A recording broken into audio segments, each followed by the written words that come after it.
कल हम लोगों ने पढ़ा अवकलन क्या होता है।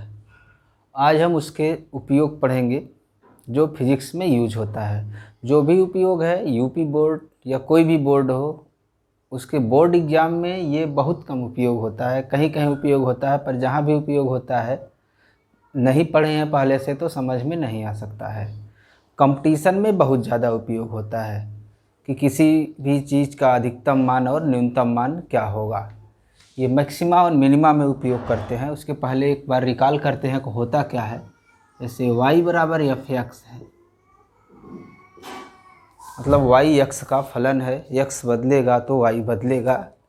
इसका ग्राफ कल हमने बताया था कि मान लेते हैं कि x है, इस तरफ y है,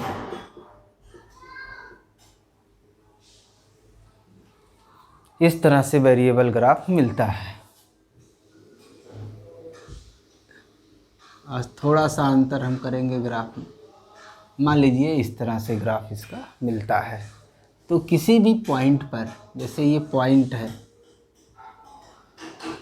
x1,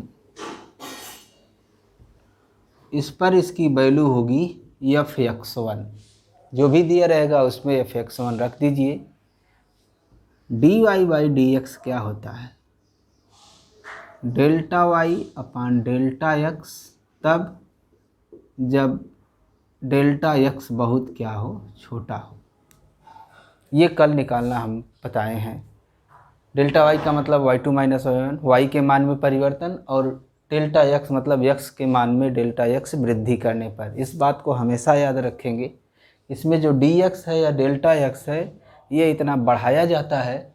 डेल्टा y मतलब y के मान में परिवर्तन है, बाद में वाली वैल्यू में से पहली वाली वैल्यू घटाई गई है। पॉजिटिव भी हो सकती है, नेगेटिव हो सकती है, पर डेल्टा x यहाँ पर हमेशा पॉजिटिव है। तो कल बताए थे ये वैल्यू जिस भी बिंदु पर निकालते हैं, मान लीजिए x1 पर निकालते हैं, मतलब dy/dx x1 पर इस पर स्पर्श रेखा खींच लीजिए।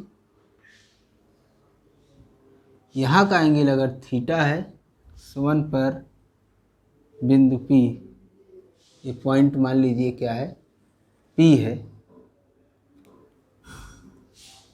x1 पर P पर स्पर्शी की प्रवणता या स्पर्शी का ढाल, रेखा की प्रवणता y बराबर mx + c टाइप का समीकरण होता है, जहाँ m tan थीटा होता है। कल हमने इसको बताया है कि किसी भी बिंदु पर स्पर्शी खींच हो जाती है, वो उस एंगल का जो टेंजेंट है वही उस पॉइंट पर dy/dx है, और dy/dx निकालने के तरीके हमने बताए हैं। तो अब हम ज्ञात करेंगे, इसका उपयोग करेंगे उच्चिष्ट और निम्निष्ट में, यानी फंक्शन का मान अधिकतम कब होगा और न्यूनतम कब होगा। उच्चिष्ट और निम्निष्ट।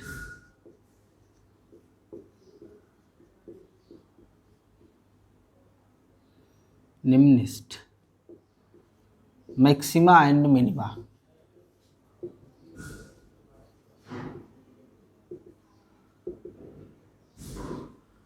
जैसे हमने फिगर बनाया है, जो इसको थोड़ा सा मिटा के फिर से अगर बना दें,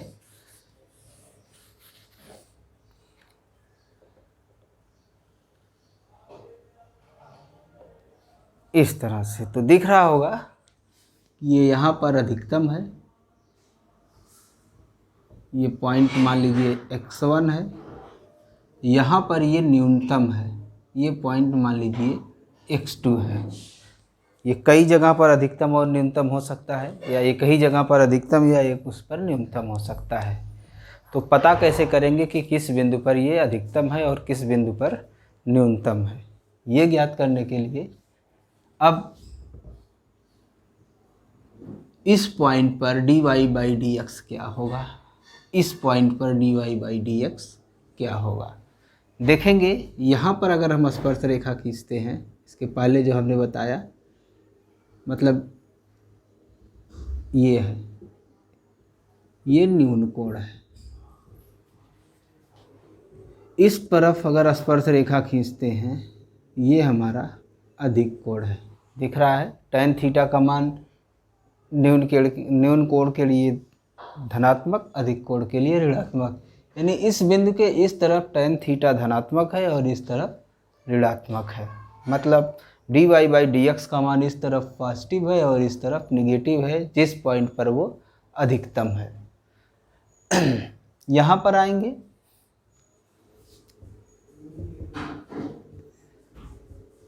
ये न्यूनतम वाला पॉइंट है, इसके इस तरफ अगर स्पर्श रेखा खींचेंगे तो न्यून कोण मिलेगा, इस तरफ खींचेंगे तो अधिक कोण मिलेगा। मतलब इसके बाईं तरफ ऋणात्मक और दाहिनी तरफ धनात्मक। तो dy बाई dx का मान जो बदल रहा है, पॉजिटिव से नेगेटिव, इधर नेगेटिव से पॉजिटिव हो रहा है। पर इस पॉइंट पर dy बाई dx क्या है, जहाँ पर फंक्शन का मान अधिकतम है अथवा न्यूनतम है। यहाँ पर आएंगे, स्पर्श रेखा खींचेंगे, ये समांतर हो जा रही है, x अक्ष के ये समांतर है। मतलब जो ये कोण थीटा है, ये ऐसे कम होते होते 0 हो गया। इस पॉइंट पर जाएंगे और कम होगा थीटा, उसके ऊपर जाएंगे और कम होगा, यहाँ पहुँचते ही ये क्या हो जा रहा है, 0 हो जा रहा है। यानी हम पता कर सकते हैं कि कहाँ पर अधिकतम होगा अगर dy बाई dx की वैल्यू हम क्या कर दें, 0 कर दें। अतः fx y = fx न्यूनतम या अधिकतम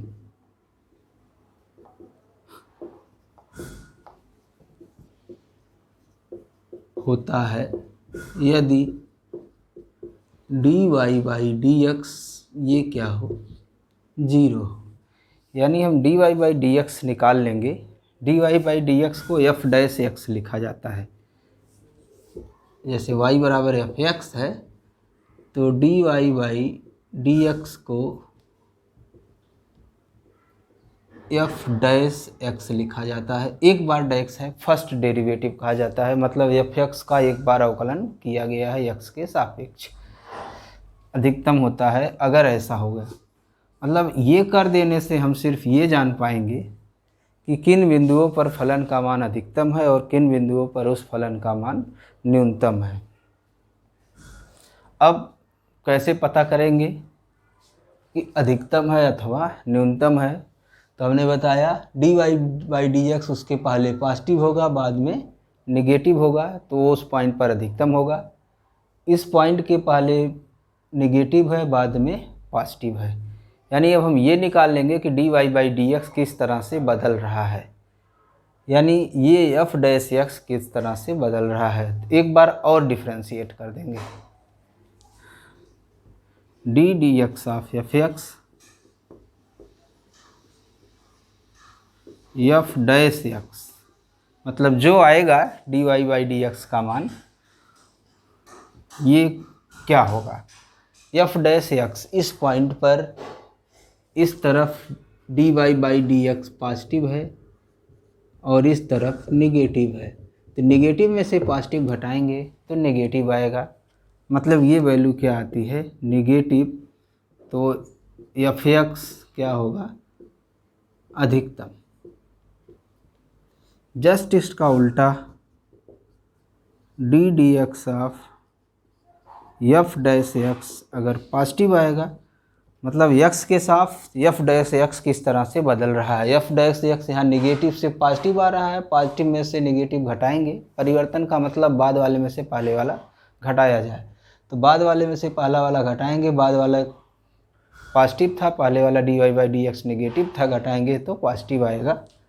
पॉजिटिव होगा तो fx हमारा उस बिंदु पर क्या होगा, न्यूनतम होगा। तो ये तरीका है पता करने का। एक बार और ये, जैसे इसको एक तरह से और लिखा जाता है, d dx ऑफ f' का मतलब है dy बाई dx। इसको इस तरह से भी लिखा जाता है d2i अपान dx स्क्वायर, या इसी को लिखा जाता है f" एक्स। एफ एक्स का एक बार डिफरेंशिएशन एफ डैश एक्स, 2 बार differentiation F double dash x.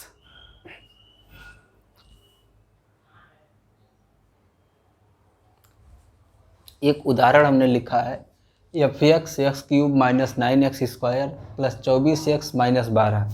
पता करना है कि x के किस मान के लिए इस फंक्शन का मान अधिकतम होगा और किस मान के लिए ये न्यूनतम होगा। अगर पता चला जाए कि x बराबर 1 के लिए अधिकतम है तो x बराबर यहाँ 1 रख देंगे तो इसका अधिकतम मान मिल जाएगा। पता चल जाए कि x बराबर -1 के लिए ये न्यूनतम है तो x बराबर इसमें -1 रख देंगे तो एफ उस पॉइंट न्यूनतम मान इस फंक्शन का पता चल जाएगा। पर इसके लिए अभी हमने बताया है तरीका क्या है कि y बराबर एफ एक्स है, ये मिनिमम अथवा मैक्सिमम होगा जब dy बाई डी एक्स बराबर 0 होगा। और इस एफ एक्स का मान है x cube minus 9x square plus 24x minus 12। तो dy बाई डी एक्स या इसी को हम एफ डैश एक्स कहते हैं, मतलब D D X of X की घाते 3, 9 कांस्टेंट है, D D X of X square plus 24 constant है, D D X of X minus D D X of 12। n x की पावर n माइनस 1, कल हमने यही बताया है फार्मूला, x की पावर n माइनस 1। n की जगह 3 है, x की पावर 3 माइनस 1 यानी 2 माइनस 9 इंटू एक्स की पावर 2 है तो 2x की पावर 2 माइनस 1 यानी 9 दूनी 18 x प्लस 24। x की पावर 1 इंटू एक्स की पावर 1 माइनस 1 0, x की पावर 0 1 होता है, इसलिए ये 24 माइनस 0 कांस्टेंट का 0 होता है। ये आ गया हमारा एफ डैश एक्स या d y by d x. अब एफ एक्स के अधिकतम या न्यूनतम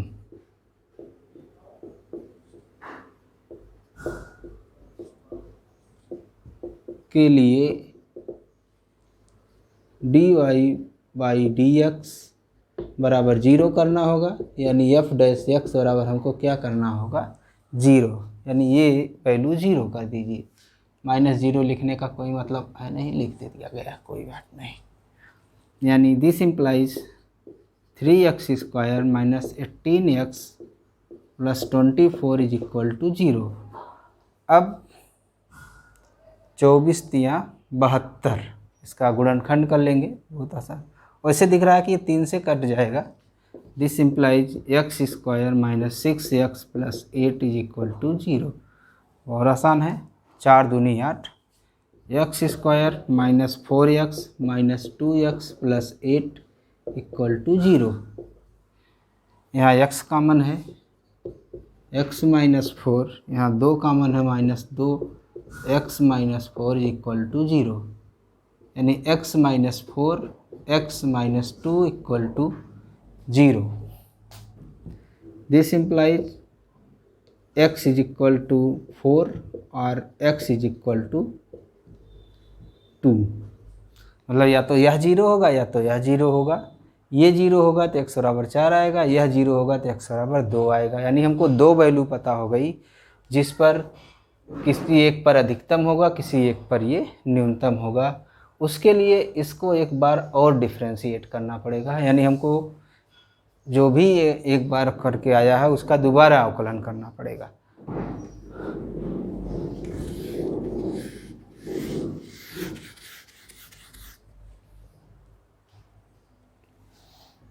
D D X of F dash x, या इसी को लिखा जाता है d2y upon d x square, जो भी ये आया है इसका बराबर D D X of 3x square minus D D X of 18x plus D D X of 24।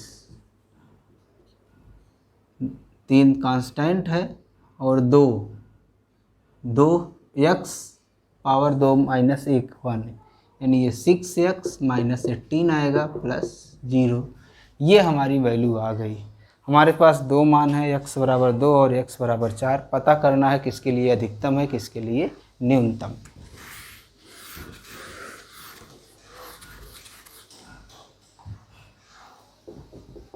x बराबर 4 पर d2y upon d x square बराबर 6 गुणे 4 माइनस 18, 24 माइनस 18 बराबर 16। ये पॉजिटिव है, धनात्मक है ये।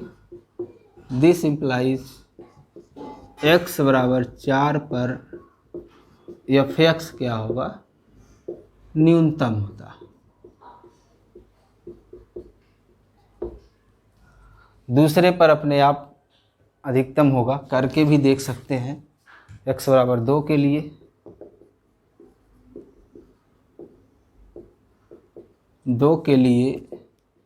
d2y upon d x square is equal to, x की वैल्यू यहाँ 2 रखिए, 6 गुणे 2 माइनस 18, 12 माइनस 18 बराबर -6, मतलब नेगेटिव। दिस इम्प्लाइज x बराबर 2 पर एफ एक्स न्यूनतम।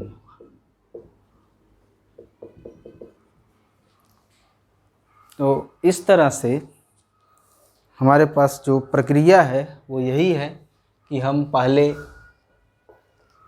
dy बाई डी एक्स को क्या करेंगे, ज्ञात करेंगे।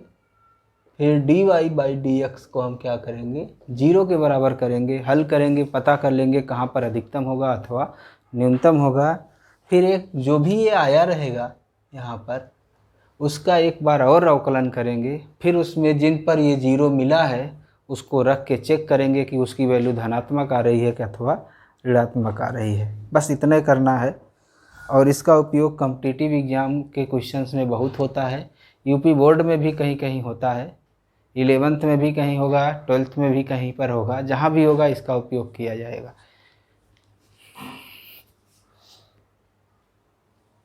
एक क्वेश्चन करते हैं और प्रश्न लिखे हैं, मैथमेटिक्स का है। दो संख्याओं के गुणनफल का अधिकतम मान ज्ञात कीजिए जिनका योग 50 है। यानी दो संख्याएं हों, उनका योग 50 हो लेकिन गुणनफल अधिकतम हो। जैसे 49 और 1 लेंगे तो 50 आएगा लेकिन गुणनफल 49 आएगा। इसी तरह से 48 और 2 लेंगे तो योग 50 आएगा लेकिन गुणनफल 96 आएगा, थोड़ा सा ज़्यादा है। अब पता करना है कि कौन सी वो दो संख्याएं होंगी जिनको जोड़ने पर 50 आए और गुणा करने पर अधिकतम आए। यानी कोई और दो संख्याएं हैं जिनका योग 50 हो लेकिन उसका गुणनफल उससे कम हो। तो मानेंगे, माना एक संख्या x है तो दूसरी क्या होगी, दिस इम्प्लाइज कि दूसरी संख्या क्या हो जाएगी, 50 माइनस x। गुणनफल y is equal to x into 50 minus x. ये गुणनफल हो गया।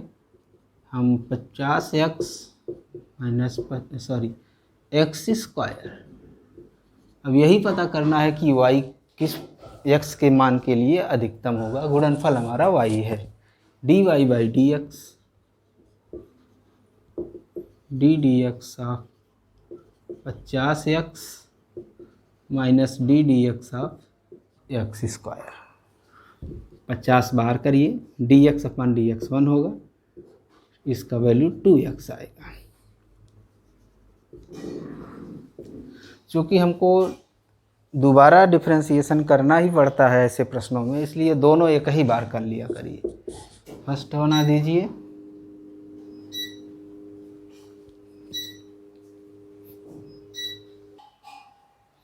और इसका दोबारा डिफ्रेंसिएशन करके उसी समय सेकंड बना लिया करिए। यानी d2y यानी D X of dy by d X of 50 minus D X of 2x। तो x का 1 हो जाएगा। यानी ये वैल्यू क्या आई, -2। इसको इस तरह से लिखा जाता है। माइनस में आ रहा है, मतलब जो भी वैल्यू मिलेगी इस फंक्शन की उस पॉइंट पर अधिकतम होगी। तो आसान काम हो गया। अधिकतम अवलिग न्यूनतम, अब यहाँ न्यूनतम का सवाल ही नहीं है, y के अधिकतम मान के लिए।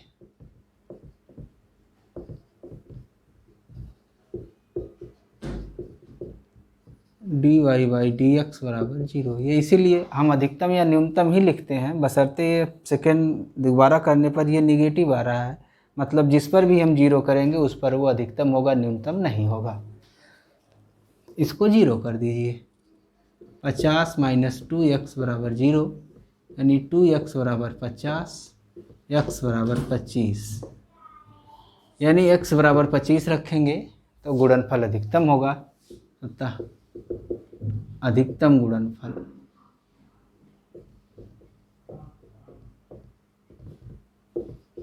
25 × 25 625।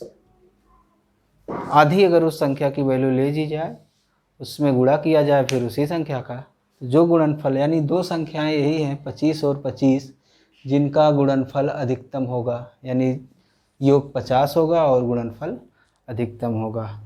तो फिजिक्स में इसका डिफरेंशिएशन का यही मुख्य रूप से उपयोग है कि कोई भी वैल्यू जो हम बाद में पढ़ेंगे, क्या कहते हैं कि चाहे वो ऊर्जा होगी चाहे बल होगा, उसका एक समीकरण मिलेगा, वो कब अधिकतम होगा कब न्यूनतम होगा, तो एक बार डिफरेंशिएट करके 0 कर लेंगे, फिर उसके बाद दोबारा डिफरेंशिएट करके चेक कर लेंगे कि इस पर वो पॉजिटिव है कि इस पर नेगेटिव है। इसके बाद वाले में लेक्चर्स में हम समाकलन पढ़ेंगे, फिर समाकलन का उपयोग पढ़ेंगे, उसके बाद फिर हम मापन चैप्टर पहला शुरू करेंगे। इतना पढ़ लेने के बाद समाकलन और समाकलन के अनुप्रयोग लगभग 11 और 12 की फिजिक्स में जितनी मैथमेटिक्स यूज होती है लगभग वो कवर हो जाती है।